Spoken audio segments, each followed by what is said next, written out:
Five, 5, 4, and I'm going to play 4. that intro to it too. Okay, you do it. I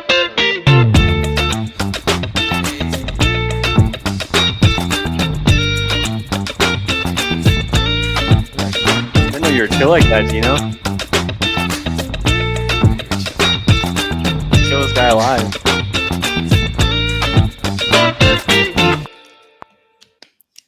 Dang, Welcome Gino. to I the didn't, I Level didn't know Up you were chill like that, podcast. Gino. Huh? I didn't know you were chill like that. I always hit those vibes. That's right. We're Welcome to the back. Level Up podcast. Today we got the legend, the man, the myth, the top performing FEROCITY AM of July 2022, Ryan Brennan, that ran the Bronx Marathon And in before he was born, 1990. somehow he ran that thing. Before I was born, I managed to run the Bronx Marathon. Dude, Yeah, that's what I like to did you hear. qualify for Boston? I did, yeah. That's kind of impressive. Were you really born in 2000? No, I was born in 1997. Oh. Okay. It's I'm way off. 1997, baby. Oh, I thought you said 10 years before you were born. That's my fault. I just can't hear. But anyways, so Ryan, give yourself an introduction for those people who don't know you. Yeah, for sure. What's up, everybody? My name's Ryan. I'm currently in Dallas, Texas. I grew up here as well, but making my way over to Florida here soon, which I'm really excited about. Island boy. Yeah, exactly. So I graduated college in 2020. Started my own real estate wholesaling business. Along the way, crossed paths with these two legends, and long story, I joined their team. So been cruising with FEROCITY since January. Can't believe I'm 8 months in now, which is Damn, crazy. yeah, that's a long time. So yeah, started off as a lead manager, and like they were saying, I'm an acquisitions manager now, and it's been awesome. So that's the T. Heck yeah. The word on the street is you got the most contracts last month, I heard. I think so. I think I was up there. So Yeah. you did that in a pretty short time, right? Like, so when did you start doing when did you start closing deals? Oh, probably like maybe beginning of June. Yeah. Okay. Say like And early June.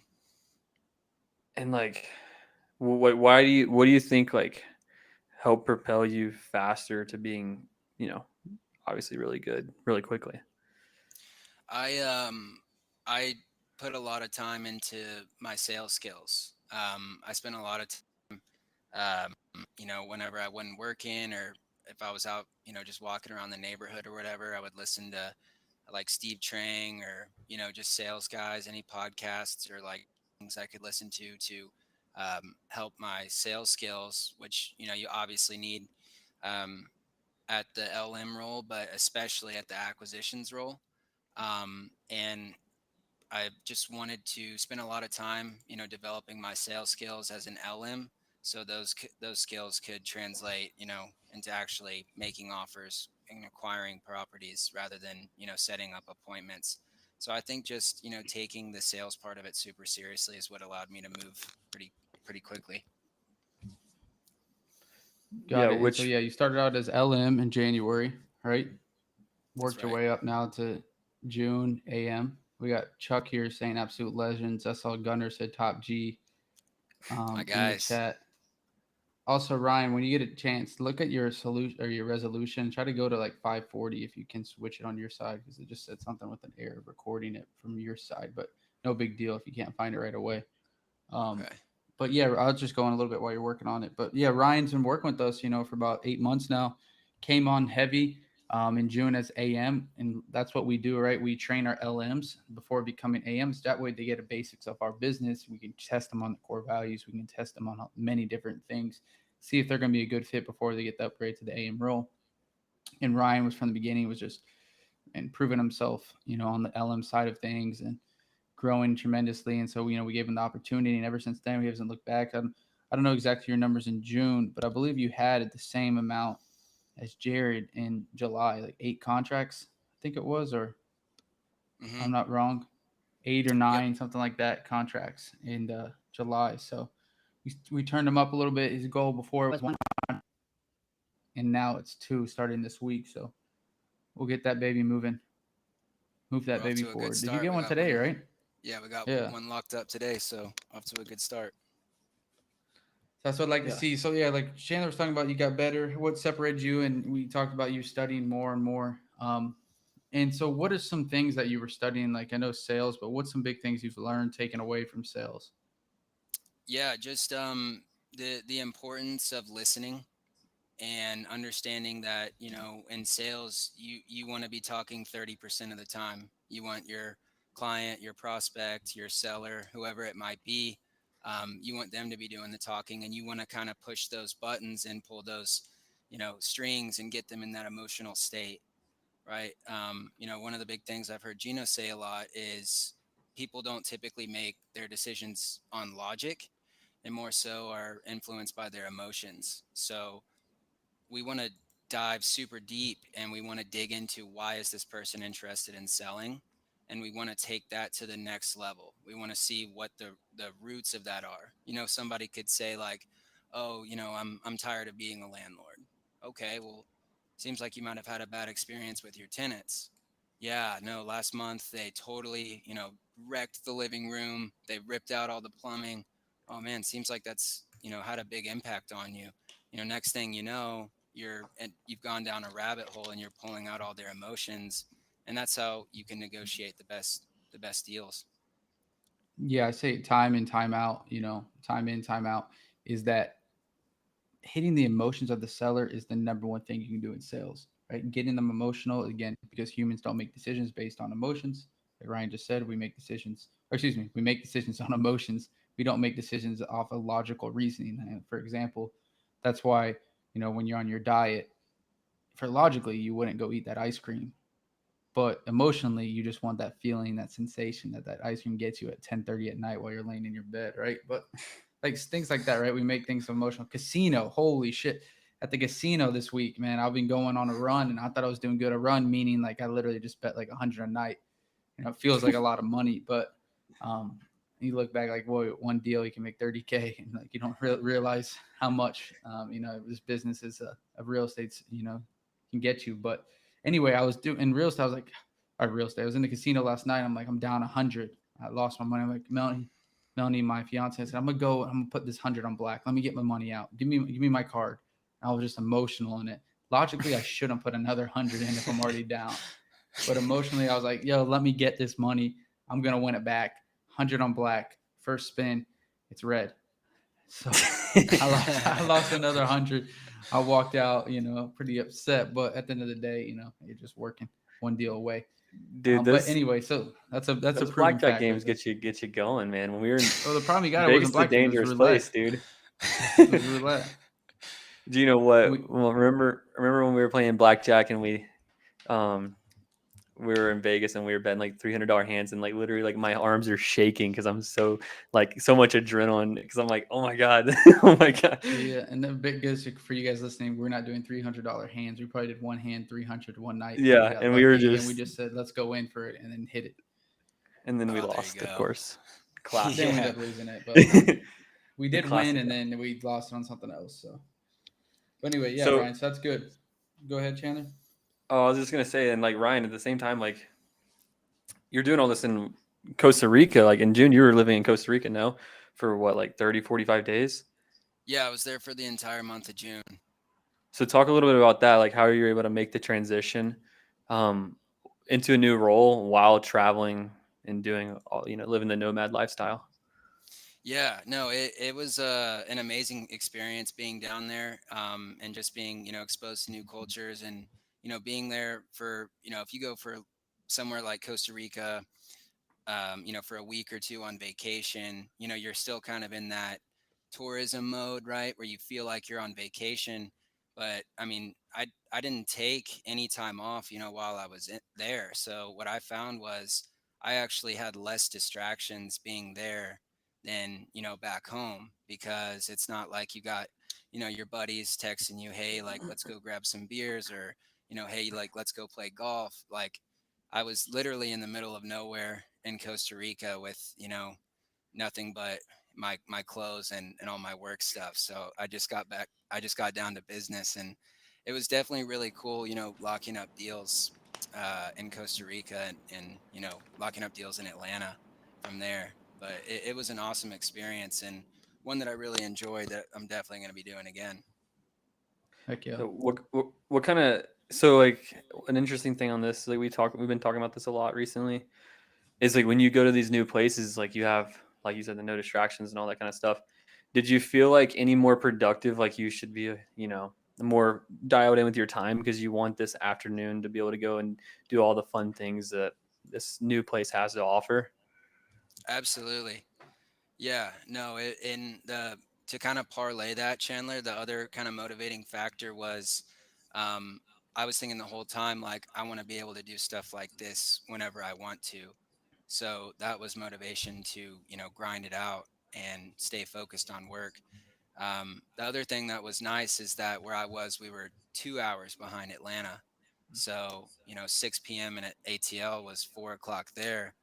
So, by the time I got done working, I had a good amount of time, a good amount of sunlight left to hit the beach, or, do whatever. So Heck yeah. it was awesome. What kind of stuff did you do down there for fun? So on the weekends, we did one like zip lining trip that was super cool. We got to like zip line through some mountains and stuff. Oh, that's dope. Um, we rented a car one weekend and explored a few different areas of the country that we weren't staying at. And then another weekend, we did like a big boat tour. So we took this huge boat out all around these different Hey, islands and stuff. Um, it was super fun. Great country. I really like Costa Rica. People are great. for sure. So, anyway, if you guys watching, please leave some comments here, questions. Again, this is Ryan. He's been, again, like I said, he locked over 8+ deals last month, top performing AM. So he'll be able to handle, especially for people that have questions about maybe that MLS strategy, pitch and access. Like, this is it, man. This is free game here. We got another 30 minutes, 33 minutes. So Yeah, put it and on, also like bring it one thing in. that, sorry to cut you off, Gino, my bad. I was gonna say one thing to even add in is like Ryan's also, like you mentioned earlier, he started his own wholesale company and has done several wholesale deals on his own too. So he understands the game and doesn't just understand the acquisition side of it. So he's pretty well spoken across the board. Heck yeah, Yeah, But absolutely. That definitely is one of the reasons I have been able to, move along pretty quickly here, is just because I brought a lot of experience to the table, and I'm very very informed on the industry and how the transaction works from A to Z. yeah, heck yeah, I like that. So what else could you share to the people listening? They're gonna be watching this, right? What's one of the biggest things? I know you talked about do not, just listening 70/30, but what's something that you've learned in the last, let's say, month that you think helped you, shape, that those 8 contracts? I know you stopped, listening more, but what's some other things you can give them, some of these people, some other good tips if they're calling all these sellers trying to lock them up? Yeah, no, absolutely. So I remember I had a conversation. It was actually with Chandler right before I was about to start as an AM.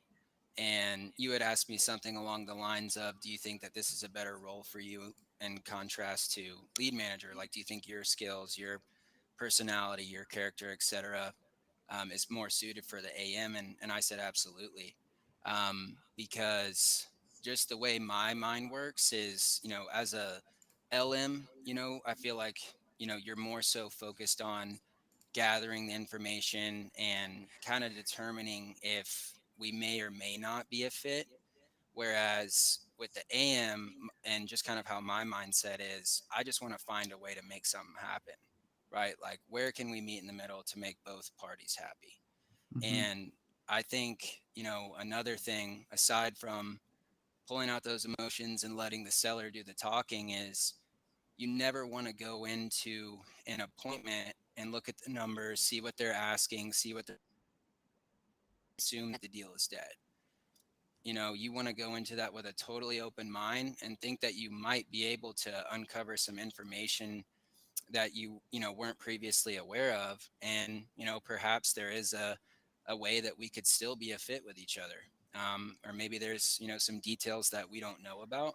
So one of the things that I've actually started to do as of the last couple of weeks is I won't even look at the asking price until I'm like at the point in the appointment where we're actually starting to negotiate, so I can go into it with a totally clear state of mind and treat every single appointment the exact same, and just go into it with the mindset like, I don't know what the circumstances are. I don't know how this is going to pan out, but I'm going to do everything I can to make this a win-win for us and for the seller. Mm-hmm. How many scenarios do you feel like when you look at the deal, or maybe hindsight looking at the deal, you're like, wow, this is probably not going to work out, and then it does work out? A good bit. More, I mean, I'm not going to say it happens all the time, but more so than you would think. Mm-hmm. And it's definitely because a lot of these sellers are getting calls all day, and a lot of people are asking, so what's got you interested in selling? But not everybody is taking that to the next level. they Yeah, they're exactly. not they're not doing a proper job of truly hearing what that seller is going through, and what they actually have going on behind that curtain. So the second you can get your seller into a position to where they feel like they can trust you, and they kind of open that curtain up, that's where that's where the magic happens for sure. So when you What think are about, some? Oh, no, you're good, go I was ahead. just gonna say, like, what are some things that you feel like build trust, allow you to kind of peel back the onion a little bit? What are some things you do? Rapport, right from the get-go. You want to be aside from just, hey, how are you doing today? Take that another step. Oh man, I'm just got home from work, long busy day. Oh no way, like what's got you busy these days? Oh, I'm actually an electrician. Oh no way, my uncle Bill's an electrician. Oh really? Yeah, he grew up in Brownsville. No way, I'm from Brownsville. Like, Yeah, it's building just that things rapport. like that. Don't just ask like, hey, what's up? How's it going? My name's Ryan.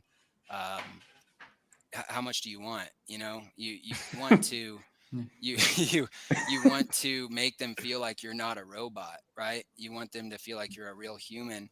And one of the things I think we even talked about on the last one of these I was on a few months ago was, when you think about somebody selling their house to you who's never met you before over the phone, that's actually a pretty crazy concept on paper. So you got to understand that these sellers got a call from somebody or a text from somebody out of the blue saying, hey, I want to buy your house. And right off the bat, they kind of have you a little bit in that spam territory, right? So we need to get out of that territory, and we need to convince them that, we're a legitimate person, we're credible, this is what we do, we're very successful at it. And, we're in the business of helping people solve problems. We're not in the business of ripping people off or taking advantage of people. We want to treat people right, and help them get through whatever they're going through. Yeah, I think that's important that you mentioned that, Ryan. That rapport is big, and I know we talk about this too. It's not just talking about them being an electrician. That's a good part to start it off. That's the good part to keep it going. The conversation and allowing them to put their guard down right in the beginning.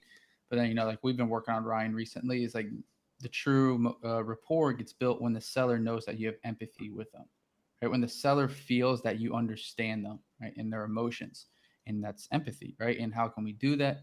Like you've already alluded to, Ryan, and what we've been focusing on more is giving more of those. It seems like it feels like more of those, labels and those mirrors, and letting the seller, shout out to Chris Foss, but letting the seller just go into detail about their emotions and how they feel. And if they feel that you understand them, right? If Ryan tells me that he's going through a lot, he has to go through a divorce. And I said, it sounds like, man, you're going through a tough time. Yeah, I am. My wife, she's divorcing me. I got to take care of these things. I got to do these things with our kids. Like he's now opening it up to you and just again empathizing and showing you that like he really truly is in some sort of emotional state, and again showing you empathy. So And this might be a super tough question because I don't know if I've most people have even thought of it. But do you like look for to ask like deeper? Like for example, like diving deeper into motivation, Ryan. Like when you're hearing them talk and hearing certain words or whatever, like what is triggering you to ask and be curious about certain topics? Like what are some of those signs for you?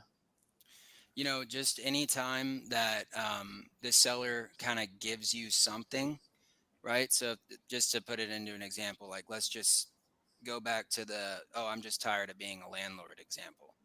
It just like Gina was saying, the most effective way to get people to talk is by not putting words in their mouth and letting them do the talking, right?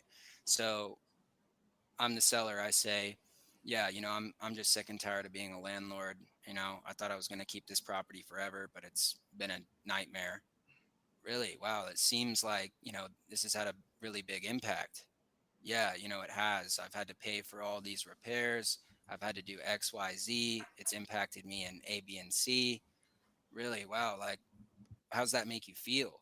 Right. So you're just kind of asking these short, open ended questions that put the ball in the seller's court, and they almost like forces them to come out and to for words to come out of their mouth, because you're not putting those words in their mouth. You're making them, you know, open up to you with those open Hmm. ended questions. I like that. Do you ever have any scenarios where people are kind of like not wanting to tell you what you're gonna do? And if so, like how are you handling those situations? Absolutely. Yeah, no, quite frequently, I'll get something along the lines of, man, why do you care? Like, why do you keep asking me Hmm. all this stuff? And the best way I handle that objection is by saying, oh, Mr. Seller, um, one of our main things is we just want to make sure that we understand where everybody's coming, you know, that people are dealing with all different kinds of situations and circumstances. And we just want to do everything we can to make sure that we're assisting you as efficiently as possible. Usually, 9 times out of 10, they're like, okay, that actually makes sense.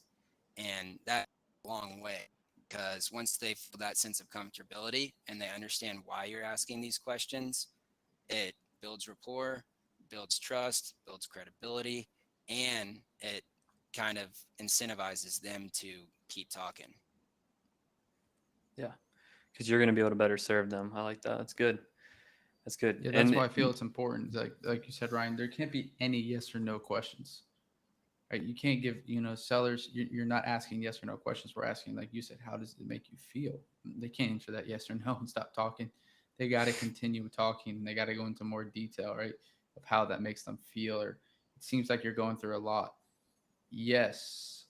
Okay. And how does that make you feel? Again, leaving up. Can you tell me more about that? Right. Even saying it seems like sometimes they will answer yes or no, but that's fine. And hit them with the can you tell me more about that? Right. For sure. So again, guys, ask empathizing any questions in curiosity. here too that you have. Yeah. Any questions? I know we got Paco in here talking about Chandler looks old, and thanks Like Paco for that. 2019. Some guy said I was Yeah, 29 this weekend when in my race. Asked him. that's the first time you heard that before. No, Usually you actually be 18. surprised. A lot of people think I'm like 28, 29. So I don't know why. I've never heard someone say. I've heard people say 19 to you. It depends who you're Uh, next to. You might be next to all the granola dude, girls, it's and you might when you be. hang out with a bunch of 30-year-olds, that's what happens, dude. People think you're older. So That's true. we got a question here. What's the mindset that has helped you grow from being the top LM to the top AM? Coming from Say Gunner Moore. Gunner. From top LM to top AM. I would just say that I've always pushed myself to be, the best version of myself that I possibly can. One of my favorite quotes, and uh, don't give me shit, but one of my favorite quotes is from Matthew McConaughey, and it's so simple, but it's so awesome. It's just don't half-ass it, right? And he said, I watched his video when he was talking about it, and that simple term just applies to everything that you do, right? Anything that you do, just don't half-ass it, right? It's never going to get you to where you want to be. It's never going to help you achieve your goals. It's never going to help you, build the best relationships with, significant others, family members, friends.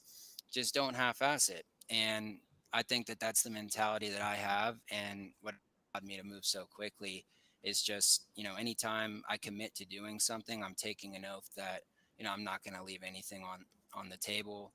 I'm going to leave it all out on the field. And, if it's worth doing, it's worth doing well. I th- Adding on to that, I think when that's the standard, uh, you really just you can't accept anything less. Like it hurts you to take anything less than outstanding, and like in all honesty, like even just for example, like anything you do, whether it's like eating, cooking, cleaning, I don't know, whatever part of your life, like more than likely you operate that way in every single facet. You know, you're probably a good driver. You're probably literally doing good at all these different things just because that's your mentality. Yeah, And no, for sure. I mean, it like I said, it applies to everything, It's just like once you kind of adapt that mentality and that mindset, you're going to just be such a better version of yourself. did you always have that mindset? Yeah, most definitely. I've always kept a really hard work ethic, with school growing up and with sports and stuff.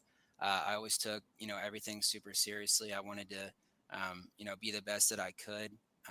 So I would definitely say it kind of roots in, just from growing up, but especially on a professional level. And, just thinking about, I'm always thinking about like, the next 5, 10, 15 years, and you have these goals set for yourself, and when you hold yourself to a high standard and you set all these high goals, like you can dream all you want to, and you can set all the goals that you want, but you're never going to achieve those goals if you half-ass it, Mm. so yeah, it definitely is rooted in myself at a younger age. What are some of your goals? No, I don't mind sharing. I just want to get to the point where, I don't have to necessarily trade time for dollars. I'd rather build some kind of machine that, essentially can run itself without me, being there on the day to day. I look up to people like you guys. Y'all have built something really special, and something that makes you guys a lot of money. And I just look at people like you guys and some other mentors and people that I look up to, and I just think about, okay, well, I want to do what those guys did, because obviously they've gotten to a place where they want to be, and I know that y'all aren't even close to where y'all want to be, but I just look up to a lot of different people, and I see the different things that they're doing, and I just think, okay, how can I mimic that? How can I get to that level? Mm-hmm. Yeah, Heck yeah. I So I like it. guess it goes into like again, and that's our job as a the company, owner and CEO, and Chandler even COO is like figuring out where we can long term work together, whether it's in it's an entity together, like we're doing now, or in this facet, or we go somewhere else. We stay together and just keep working on something. As a team, just like Absolutely. we've talked about going to a big multifamily or whatever it may be, and that's our job to show you guys where we can all grow together, long term and get that Right. moan. 100%. And This is an interesting question I was thinking about for some reason. Do you ever wish you weren't wired to be such a high achiever, like to have such a high standard for yourself? um Honestly, personally, no, but I know that some of the people around me do. Um, so, definitely, there's times where, you see people having more fun, and, you kind of stop and think like, all right, is all this time I'm spending on this stuff, worth it? Should I just be, kind of quote unquote living it up while I'm young? Should I not be so focused on, building something special at a young age? Should I, kind of put this on the back burner, enjoy it now while I'm young? But the way I look at that kind of perspective is quite the opposite.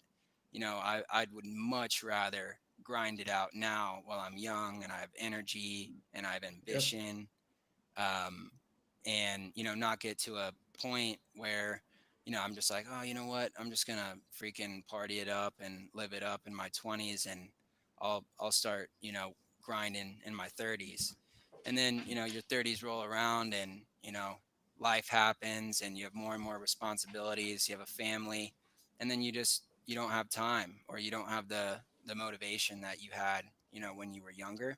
So that's kind of the fear within me that pushes me to stay focused and to grind right now.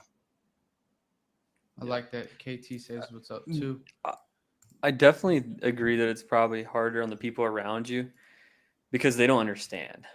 They can't relate. Like, For sure. because you're probably up late watching, like you said, a sales video or like learning something that you want to go and do while, whoever else you're hanging out with wants to just watch Netflix or chill and go out and have a good time. It's like, how do you draw the line for yourself on that? Yeah, I'll use my lovely fiance as an example. Like, this was actually the Brother, other watch night. Netflix. Come on, Netflix. Yeah, she's like, just hanging out watching TV, saying like, "You work too much. Like, you're always like focused on work. Like, don't you ever just want to like turn it off and like, watch some TV?" And it was literally like 10:45 p.m. and I'm like reading a book on Section 8 real estate Hey, investing, don't get like Stelly. taking Don't let Stelly hear that. He's gonna take get too excited. like taking notes and stuff, or I'm like, watching a YouTube video on something within real estate, or watching like a sales video or something. So yeah, you get those pressures, or like on the not even on like a, significant other level with your friends. It's like, you get a call on a, Thursday at 4 p.m. and it's like, "Hey dude, we're all gonna go grab beers at, XYZ, like, come on." And you got to just be able to say like, "No, like, I've Yeah, got shit to have do." that. It's hard. Chandler's hard Yeah. at saying no too. What's some advice, Chandler, you give Ryan to say no? Say no. I say no most of the time. Sometimes you can't though. Yeah. Yeah, but what I was gonna get at too, Ryan. I know what we were talking about before.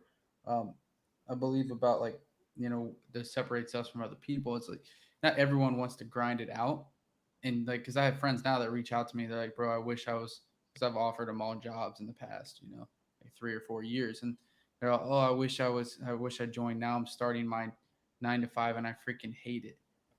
And like because we're at the age now, all our friends are starting the real world jobs, and it's like that's because at 19 to 22, you were just out there hanging, partying, or just hanging out with your friends during the day versus actually like studying on that YouTube at 10:40. And that same thing's gonna happen for you, like it already is probably. But you know what? You're gonna see in 5 years. They're like, bro, how'd you learn how to take that house subject to? How'd you learn Section 8? And they're going to be asking all these questions like, bro, when you remember you called me at 4 p.m. that day to go have beers? Yeah, that's what I was watching. Or, I did it that night. So it's like, it definitely is a mindset shift too, because you're not like you're better than them. You just have more ambition right now. And it's not right or wrong, right? I mean, there's some people that are fine with that and you're not going to change their mindset. And it's not like they're worse than you, but it's just knowing like, hey, if I can do this now, like we're talking about, I can work hard now. In my 30s, I can do whatever I want, Right. and I can hang with my kids or I can hang with my family and not have to worry about, freaking getting my bills paid because I know I set myself up. Right. Exactly. It's like the common thing. Like, if you want an uncommon life, you can't do things everyone else does because that's common. You got to be uncommon to have an uncommon life. And it's uncommon to not go out and drink with your friends on a Tuesday night, even though sometimes it is nice, like to go out and just relax. I'm sure every Exactly. once in a while you do. Actually, I heard this the other day. I can't remember where, but it was like champions know the difference between laziness and rest. And like whenever you need a break is when you need a break just because you've been grinding so hard that it's like I gotta relax. But it's hard because sometimes you get the resentment like I should be doing X and I'm not. And then like you can't Yeah. even sometimes enjoy when you go out to have fun because you're stressing about I all the things you remember, should be dude. doing. I know this is a little, I'm That's so talking a true, lot, Chandler. but guys, by the way, bring any questions too. If, we still got another roughly 10 minutes. So bring as many questions for Ryan, like we said already, and he's performing one of our top performing AMs. But I was just thinking about that too. Like, I remember I would go to like the Buckhead bars, in Atlanta, the bars in college. And this is like, I started my business 19. So it was pretty much my sophomore year. So right when I was going, I was 21 You on a were not piece of going to any card. bars. I was then. 21 on paper and a piece of paper in my wallet, but I wasn't 21 yet. But hopefully Riverside doesn't Sorry, take it Mom. down, or Facebook. But I was going to the bars, and I remember just going in there, like just looking at like some of our, not even friends, just people I would see in there, like going crazy, and like they're all partying. I'm thinking about like, how can I buy this bar? Like, how can I make some money off this? Like, what would I have to do? And I couldn't focus on anything. Like my girlfriend and like come dance, or all the friends are hanging out drinking. I'm like, I couldn't focus. That would on be like our anything but- conversations at the brewery. Yeah, He's at the like, brewery. how can we yeah, buy that exactly. bitch? It's like, how can we build something like that, or how much does it take to get a? But like, it's hard because like some people I've seen, they're like, I don't know how they do it. Like they're just dancing, like they look like the stereotypical like Project X, like freaking party thing, and I'm just here like, man, I got to do this tomorrow. I'm gonna lock this lady up, or how do we make this into money? And it's like, it is crazy when you get to that mindset. It's like it's just ingrained in you, and then you got to know, like that's what traveling does for me, is know when you need to decide to take another route, or take a break for a second to let your brain chill out a little bit. But yeah, I just thought I, it was I related. also think like kind of what we talked about a little bit earlier is like when you're in that new environment, and you have all these other things you can go and do in the afternoon that you want to do. Like you're traveling to these places to go and experience the culture, experience all the places, all the new things they have to offer. Is like you have to be efficient with your time. Like you have to do the most important things, and like I think that naturally you are more productive when you're doing that, just because you're dialed in the whole day. It's not like, oh man, I'm just gonna sit here and work 12 or 14 hours, and I'll work till midnight, and just because I got nothing else to do. It's like, oh, I want to go out and see what's going on in town and hang out at 6 o'clock or whatever. I want to go out to dinner, and that forces you to be much more selective with what you do in your time. At least for me, it does for sure. Most definitely. Yeah, no, I mean, when you've got cool stuff to do, you're in a cool spot, and, there's new places you want to see, there's restaurants you want to try, there's beaches you want to explore. When you have all that in mind, it kind of subconsciously makes you want to manage your time better, to your point, Mm-hmm. right? Because you Where, want to be able to get all your stuff done, but you also want to be able to, do those fun things. where do you want to go next, Ryan? I want to go to Argentina next. Argentina, I've been there. Argentina. I Buenos went there a few Aires. years back. Yeah, I want to go. Where to you Buenos where are you gonna Aires. go? Buenos Aires. Yeah, Nice. yeah. It's such a I cool was looking city. at this ski resort in South Rizzo or Chile, something. That'd be and cool. it's apparently the ski resort's at like 18,000 feet. Are you serious? Yeah, which is like, how are you even gonna breathe up there, dude? Yeah, I was gonna say, like, that's pretty intense. Yeah, literally. Dang, But yeah, so I might go to Chile over the summer, go ski down there. that'd be Heck yeah. awesome. I don't know why my computer now says not allowing Riverside to record. Please refresh to continue. I'm getting It's recording screwed on over our here. end at least. I think on your side, but no big deal. Should I like turn my camera off and come back No, on? it's me, I think. But no big deal. So yeah, if you guys got a question, I know Gunnar asked a question about what got you into real estate. What got you Ryan. into it, Ryan? Yeah, you know, just back in college when I was trying to figure out, okay, what do I want to do um, after college. I just started thinking about the people that I knew that were, like really successful in my community, and a majority of them were in real estate or oil and gas.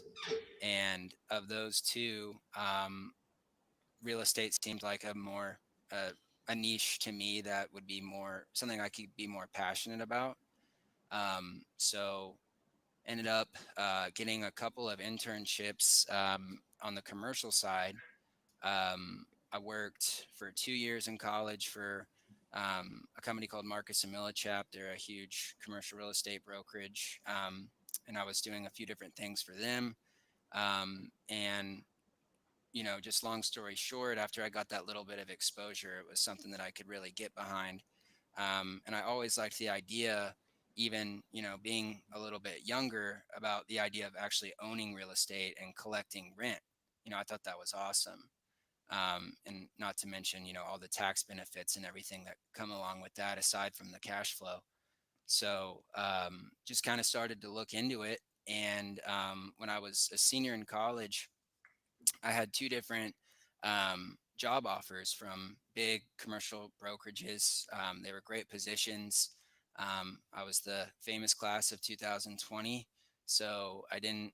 Neither of those panned out for me because they were having to lay off their own employees, so they sure as hell weren't hiring 21-year-old kids. Um, so I was just totally on my own, doing everything I could to find work. I got to the point where I didn't even care what kind of job I could get. I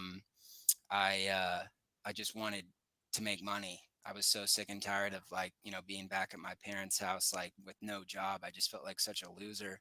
So I went online and I just started searching ways to make money.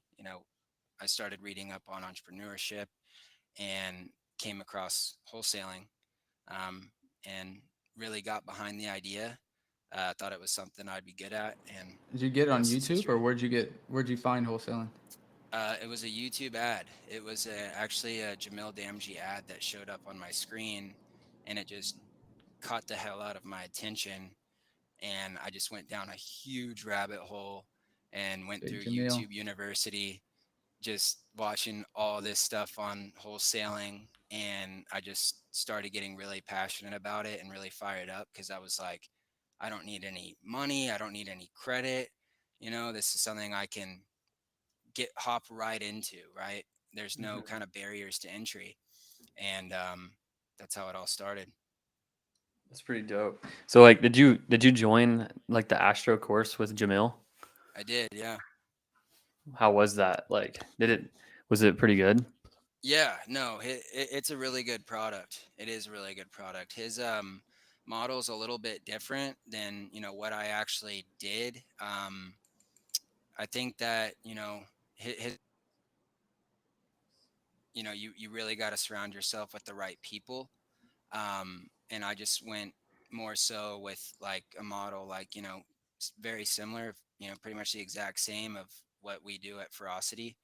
Hmm. Um, he teaches all the different methods that are out there, but to answer your question, it was a really good product. I enjoyed the course and it taught me everything I know. I Heck like it. yeah. How'd you find out about us? Because you were one of our clients for the call center too. We had Yeah, for Premier Lead Gen. yeah, Premier Hey, Legion. oh, There she is. Yeah. I actually I think I was talking to Jordan about this a long time ago, but I'm pretty sure that Paco was actually one of my cold callers. Oddly really? Yeah, enough. He Yeah. I could have think been he calling for was. everyone. I bet he Yeah. was. Yeah. But yeah, I'm sorry. I kind of forgot your question. I got sidetracked there. Oh, dude, that's kind of funny. No, he just said it though. He The just said question: Premier How Legion. did how'd you even find out about us Oh, yeah, come or across you about? guys.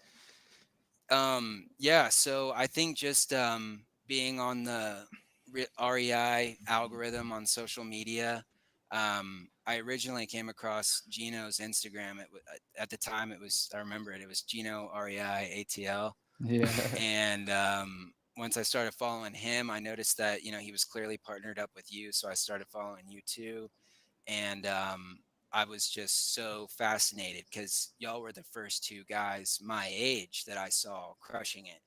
All the guys that I saw crushing it prior to y'all were, the Jamils, the Paces, the Brent Daniels, the older guys, right? Not that they're like old, but you know what I mean. They're not, exactly. college Yeah, kid looking. not Uh-huh. And relatable. I was like so fascinated because I was like, okay, well, if these kids are just, crushing it at our age, then, so can I.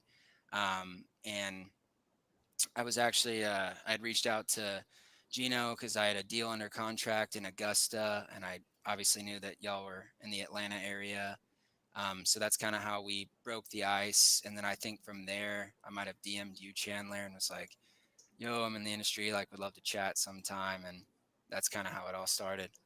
Yeah, I Heck think we yeah. hopped on the phone, and then I remember actually when we talked because I was leaving the airport because actually we were coming back from St. Thomas, Gino, the Virgin Mm, Islands, and yeah, John Paul had parked my car in the $30 a day I lot for remember. I remember. like I remember fucking that. 10 days. So I had to pay $300 for my Oh, car to get parked. I remember that. And I remember I was talking to Ryan. I was like, dude, my friend did this thing. It was kind of funny, but it was Dude, hilarious. That's that is a slap in the face. Welcome home to reality. That's right right, there. dude. Welcome Yeah, back to for sure. welcome back to DIA, baby. But All right, Ryan. So before we end this, start thinking about what you're going to leave the listeners with. Me and Chandler got a couple announcements. One of them being that we're having our meetup August 29th. Ryan, you need to come back out. Hop a plane with Ryan Cronin. Boy, you boys can fly next to each other. that's Right right. there. You Oh, boys yeah. can sit down. Right there in Texas, boys. But no, for sure, guys, we're having our guy or one of our buddies come up, our mentors. They did over $1 million a month in wholesaling real estate. Does $1 million a month. And so I think it's going to be very beneficial, obviously, for everyone to come out. We're going to learn marketing, sales. I mean, again, we pay this guy a lot of money per month to talk to us. And so it's going to be a nice one. We'll get those details out later. I'm still just pissed off about this computer not allowing Riverside to record on my end, like my personal screen. But anyway, Chandler, you got anything else to leave them? Honestly, Listeners it's just with? gonna be a great time. I'm pumped to see you guys there because I've been close to death several times the last couple of weeks. So I'm just glad to be alive, man. I'm just glad to be here, man. You're a maniac, Chandler. Dude, I'm not even like I'll end it with this. And I did this traverse in the mountains of Colorado. And Traverse, it boy. says like class 5, like only one hard move, which is basically class 5's like it says use ropes. And like obviously I didn't bring any ropes, so I don't know how to rock climb. So we're doing this like path and we make it up here. And there's a knife edge that's like this, and it's like going up like 30 feet, and it's like 200 feet drop on both sides. So I'm like climbing this knife edge across. I make it up, and then the next, like I route find my way up to it's called the wall, and the wall is literally this, and it's 300 feet, or maybe it's like 200 feet, and you just rock climb up this wall, and there's a 1,500-foot drop right below you, and you're just climbing up it. God. And I'm not even gonna lie, like I completely blacked out the whole way up to the top. And like me and my buddy, when we got to the top, we were just like, we need a hug. Like it was like the most spiritual, crazy experience of my life because I thought I was, it was scary, man. I'm not gonna lie, but I'm still here. I Nice. made it. I So I don't look even forward know to you seeing are you that guys there scary. down in Atlanta. I'll be there. I will be alive. I'll make sure of that. So Hopefully. Ryan, go ahead. What do you got to leave the listeners with? Yeah, guys, I would just say, I mean, if any of y'all listening to this are still kind of in the, beginning stages and, you feel like it's really hard and, you feel kind of lost, just understand that like everybody goes through that. That's totally normal. It's okay to feel like, you're not performing or, you may not have it all figured out because you don't, like I don't care how far along you are, you don't have everything figured out. So just spend a lot of time, realizing that and improving what you can. One of my favorite sayings is control the controllables. Don't let fear or anything else get in the way of where you want to go and just stay focused, baby. Let's get this money. that's get well it, said by the baby. Bronx Marathon man. Yep. Stay focused. I love it. Ryan, how I can love everyone it. reach out to you? They got questions. Maybe they got some AM questions. Maybe they got any questions in general. How can they reach out to you? Yeah, for sure. Y'all feel free to reach out on Instagram. I'm at Ryan1Brennan. That'd be the best way to Ryan shoot one me a Brennan, DM. number one Ryan Brennan, baby. That's right. Number 1, baby. Number 1. Let's go. All right. We'll see you All guys right, next guys. week. Well, thanks for watching. And Chandler, do you know? Can you stop it on your side? I can stop it on Let's my say side, maybe. Let me Stop it. check. Click the record button. I can leave studio. Oh wait. Some extra Oh yeah, scenes. I definitely can't stop it. So, I don't know. I think I'm just gonna. we're gonna exit be here out. all night, guys. We're gonna be here all night. We're not leaving. We're not leaving. No, You I'm just can't gonna get us exit out out. and see what it does, because I can't physically. Do I'll it. leave the studio. See. Well, there's just us, Ryan. That's not gonna do anything. Him leaving, but I'm gonna click exit. Thanks, Ryan. Again, we'll see you guys. See Yes, if this sir. does it. Thanks for having me, boys.